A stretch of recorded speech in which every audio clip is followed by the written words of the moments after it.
Coa es la comunidad de Iapó este día 21 de junio del 2017. Por curiosidad de Hasacueva de Sacuico escuelas y bebé cartelitore. Ha coangayu cueva pita. Amaña ha filma. Y catuanguainsa ya es sami.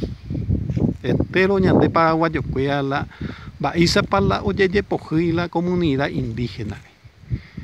Coaco pesajina co y ni rancho prácticamente, coala y escuela cuera. Apeo ujina la escuela la estudia. Pero ya esa pama la situación va esa para la y precario la y escuela. Mientras que la ñande país prácticamente la deuda externa o dobla. Peisa oyeye poji la ñande compatriota cuera.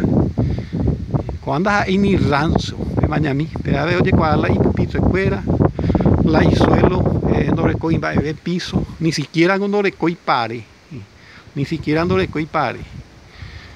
La PV la y pizarrón, oye, inclusive la fecha de que coaco escuelita o funciona. La PV colonia, Iapó 16 de junio del 2017 y ese.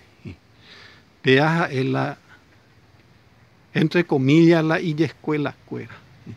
Daja eini petein rancho. Peisa oye jugajina mientras de que la gobernación a los municipios oye transferir millones de dólares anualmente oye invertían aquí la educación. Amo fondo veo que cuave de algo tapado y posiblemente la ibaño cuera jina pea. Pea ya esa mitad lo mitad veí allá atangua, Catujanguaisa ya crea a mí de conciencia ya jaula, principalmente a la hora de las elecciones, ya purucua a mí de herramientas a voto, a nivel ya oye poji peisa de autoridades fuera ñandereje, principalmente la gobierno central, a autoridades departamentales, en este caso la gobernación y la municipalidad. Iapó seguramente peaja el ibaño cuera pe mañamina.